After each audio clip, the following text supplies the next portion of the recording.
Marika's offspring, demigods all, were fundamental to shaping the lands between. For better or for worse, the Shattering altered the course of history, as the Greater Will abandoned the demigods, and the lands between teetered upon the precipice of the unknown. Claiming their shards of the Elden Ring, the demigods each warred to obtain their own goals, and to shape the world the way they saw fit. But the Shattering was neither the beginning or the end of their schemes.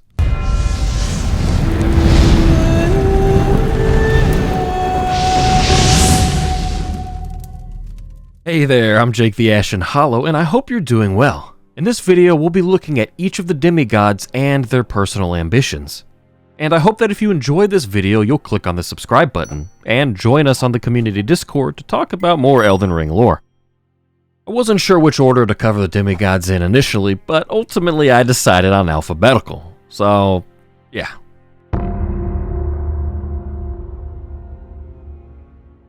Godrick the Grafted, the runt of the litter as Enya describes.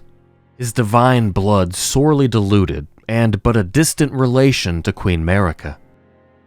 Godrick, while seen as feeble, wasn't without a heavy burden upon his shoulders.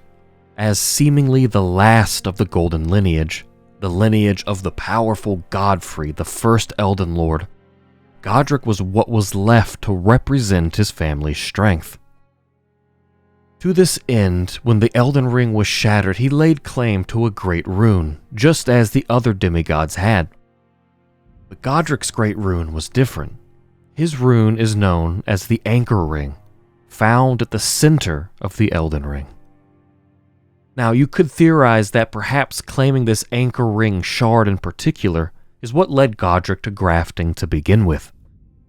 The center point anchor within the Elden Ring was responsible for being exactly that, the anchor, holding the other rings of power upon it and together. The stretch from that to the idea of grafting doesn't seem that far. Or perhaps Godrick's grafting was inspired by Godfrey himself, as when vowing to become a lord, Godfrey took the beast regent Serash upon his back. Or I suppose it could have been that he was just certifiable. But either way, Godrick was desperate for power, so that he could live up to Godfrey's legacy. And this brought him to hunting the tarnished that remained in the lands between, and grafting their limbs onto his own body, until he was hardly recognizable from the monster he had become. He would even employ the grafting art onto his own scions, and onto another of the Golden lineage, Godfrey. The Shattering would begin, and war erupted across the lands between. Godrick sought his golden home within the Leyendell capital at the foot of the Erdtree. But the capital's defenses would hold against Godrick and his army, and Godfrey would be captured and imprisoned by the ancient dragon knight Kristoff. His soldiers fled as Godrick was hounded from the capital, but not before he would steal away with a multitude of treasures, and if you believe Kenneth Haidt, hid himself among the womenfolk to flee from the capital. But this wouldn't be the only time Godrick would stick his head out from hiding within the walls of Stormveil Castle from Radahn. He would also meet Malenia in battle, but instead of dying on the battlefield with his and perhaps his lineage's dignity intact, he would grovel for mercy at her feet. So in Stormveil Castle he remains and resides, continuing to hunt tarnished and graft their limbs onto his, in hopes of bolstering his strength even further, so that he can ascend himself and his golden lineage back to the seat of the Elden Lord as his patriarch once had.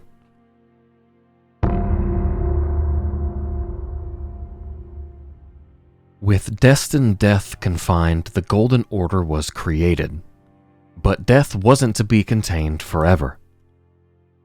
On the night of the Black Knives, Godwyn the Golden would be the first demigod to die.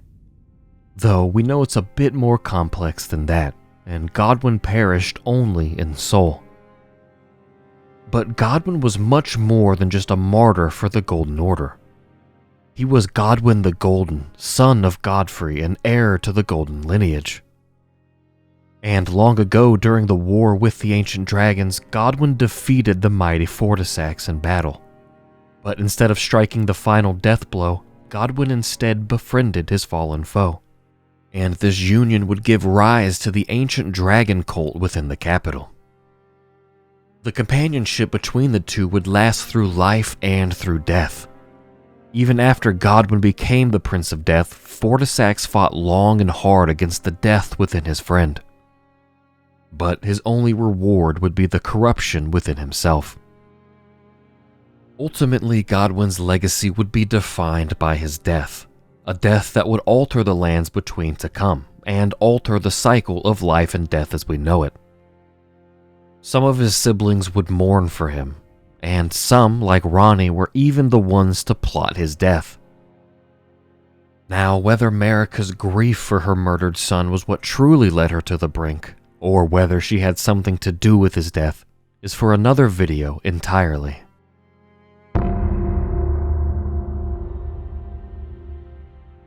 Malenia, along with her twin brother Miquella, were born to parents Marika and Radahn, born of a single god, and as such, they are both Empyrean. But ever since birth, Malenia has been afflicted with the Scarlet Rot. In her youth, Malenia would encounter the one who would become her mentor, the man with the flowing blade. A man who is spoke of in legend as a master of the sword, garbed in blue with a curved blade that was patterned after flowing water, and with sword in hand would seal away an ancient god, a god that was rot itself. Through the teachings of her mentor and his flowing blade, Malenia would gain wings of unparalleled strength. So much so that by the time of the Shattering, Malenia would have never known defeat in battle, regardless of the putrefaction of her body harboring the rot within. And during the Shattering, after claiming her shard of the Elden Ring, a great rune that should have been the most sacred of all, she would come to blows with General Radahn, her half-brother, as the two most powerful demigods clashed in the Battle of Aeonia. Neither Malenia or Radahn would be the victor in their battle, a battle that wrought nothing but devastation for everyone involved, as well as the lands of Caelid. In their conflict, Malenia allowed the Scarlet Flower to bloom, plaguing Radahn, his armies, and the land with scarlet rot, and placing Malenia into a deep slumber. And it is said that if the Scarlet Flower blooms a third time, then Malenia will become a true goddess. During her deep sleep, one of Malenia's knights, and one of the few survivors, a clean-rot knight named Finlay, would carry the slumbering demigod all the way back to her brother's Haligtree. The knight would do this alone, warding off all manners of enemies along the way. And so, at the brace of the Haligtree, the demigod Malenia still slumbers from the effects of her scarlet bloom.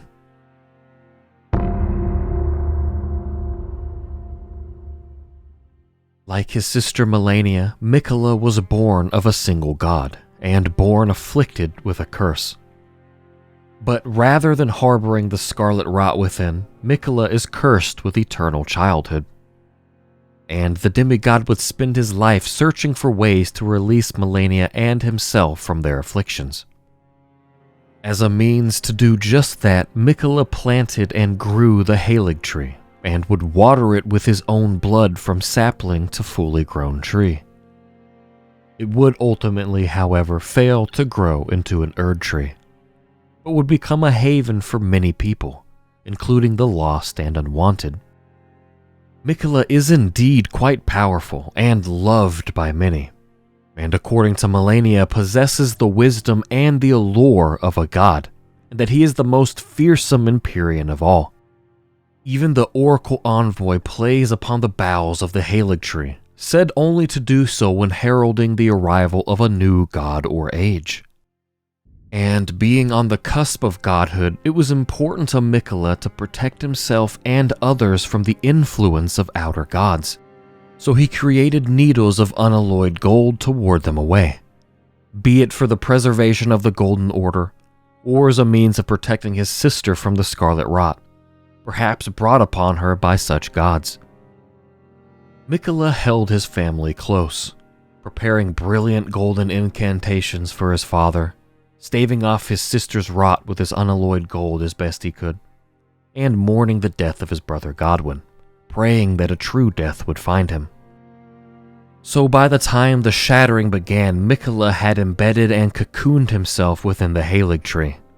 To what exact end is unclear. But whatever his plans would be, they wouldn't come to fruition before Mohg would cut open the tree and abscond with the slumbering demigod.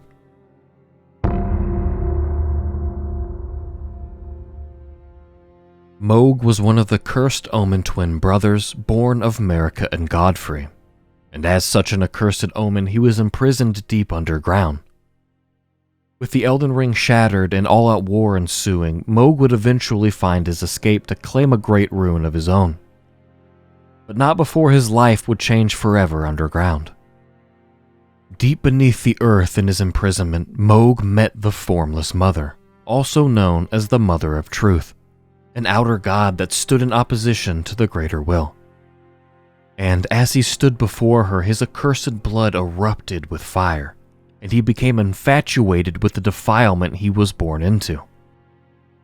The Mother of Truth would bestow power upon his accursed blood, and when claiming his great ruin, Mohg would soak it in that blood, as he wished to usher in a new age, a new dynasty covered in the blood of his curse, the Mohgwyn dynasty. To achieve this goal, Mohg would cut the slumbering Miquella out of his Halig tree and return the sleeping demigod to his mausoleum. There he had hoped he could raise Miquella to full godhood and become his consort, so that together they would have the power to usher in the visions of Mohg's bloody dynasty. But no matter what he tried, he would never get a response from the young Empyrean. And so Mohg patiently slumbers as well next to the divinity, awaiting his awakening and the start of his new dynasty.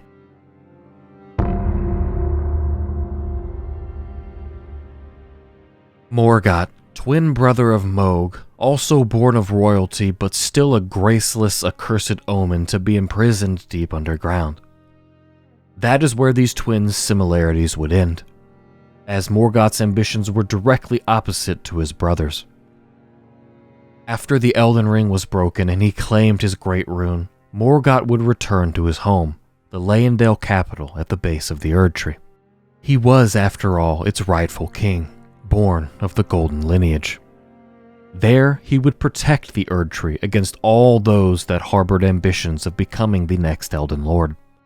He took it upon himself, though he was loved not in return, for he was never loved. But nevertheless, he loved the Erd Tree still. During the Shattering, Morgott took on the identity of Morgott the Fell Omen, and slaughtered countless champions. So much so that he became a tale of horror for those that harbored ambitions for the Erd Tree or lordship. And Morgott was not to be taken lightly at all. In fact, if he had held ambitions for the Elden Throne, he may very well have achieved it. We even see a depiction of him besting General Radahn while he attempted to claim lordship. But Morgott cared not for any lordship himself, and considered his siblings traitors to the Golden Order.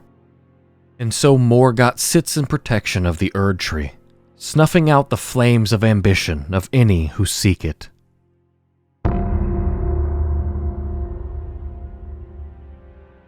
Radahn was born of Ranni and Radahn, a boy with flowing red hair that matched his father's. And red hair was said to identify a giant, as every giant had red hair, and is perhaps what explains the size to which Radahn would grow. But who he would become started in his adolescence. From his youngest years, Radahn idolized the lord of the battlefield Godfrey and his beast regent Sarosh. So much so that he modeled his armor after them, and Radahn himself would become a mighty warrior indeed. Enough to rival that of Godfrey is hard to say for sure, but the art of battle wasn't all that Radahn studied. In the town of sorcery Celia, he learned to wield gravitational powers, initially so that he would never have to abandon his beloved but scrawny steed. But his powers would grow well beyond that, through the tutelage of an alabaster lord with skin made of stone. Radahn's manipulation of gravity would grow to an almost godlike level. He would challenge the very stars themselves, and in fact he did confront the falling stars, and he would do so alone, halting them in their tracks. And thus this conquest over the stars would seal their very fate. But soon the Shattering would begin, and Radahn and his armies would face off against Malenia and hers, the two most powerful demigods clashing in Caelid. But as we already know, the Battle of Aeonia would have no victor, and Radahn would find himself beset by the Scarlet Rot.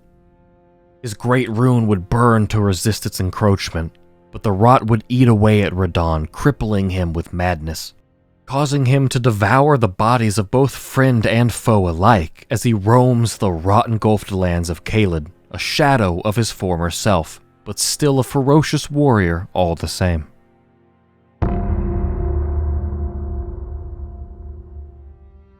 Lunar Princess Ranni, perhaps the most enigmatic of the demigods. Ranni, in tale, is the daughter of Rennala and Radagon. She certainly regards Rennala as her mother, and even comes to her aid when needed.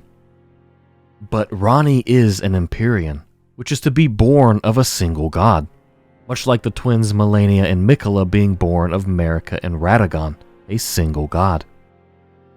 But that couldn't be Ranni's case if she was birthed from Rennala.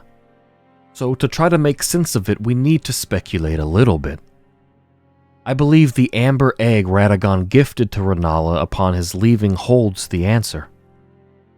If Radagon and Marika are one and the same, then they harbor the Elden ring within, and the amber egg was inlaid with a shard of that ring, the great rune of the unborn, in fact.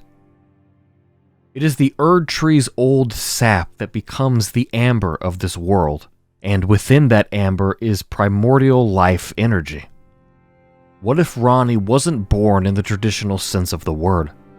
What if she came from the primordial life energies from within the egg? That and a piece of the Elden ring inlaid in the egg, which in turn is a piece of Radagon. If possible, that would explain Ranni's Empyrean blood, born of a single god. But how exactly she is Empyrean is less important to the impact she would have on the world. In truth, Ranni was behind the plot of the Night of the Black Knives, and she herself stole death, an act that would lead to the death of her brother Godwyn. But it was actually Ranni whose flesh was the first to perish, a means of shrugging off her Empyrean body and its shackles to the Erd tree. And so with her soul intact, she housed it within a doll modeled after her mentor, the Snow Witch Renna. Ranni had always gazed at the night sky, following the stars for every step of her journey, and would even meet the moon. But ever since Starscourge Radahn began holding the stars at bay, Ranni's fate has been in stasis. So in her tower she waits and plans for the return of the stars, and thus her fate, shrugging off her own great rune in the process. She disassociated entirely from the greater will, and through her own strength she would vow to usher in the Age of Stars.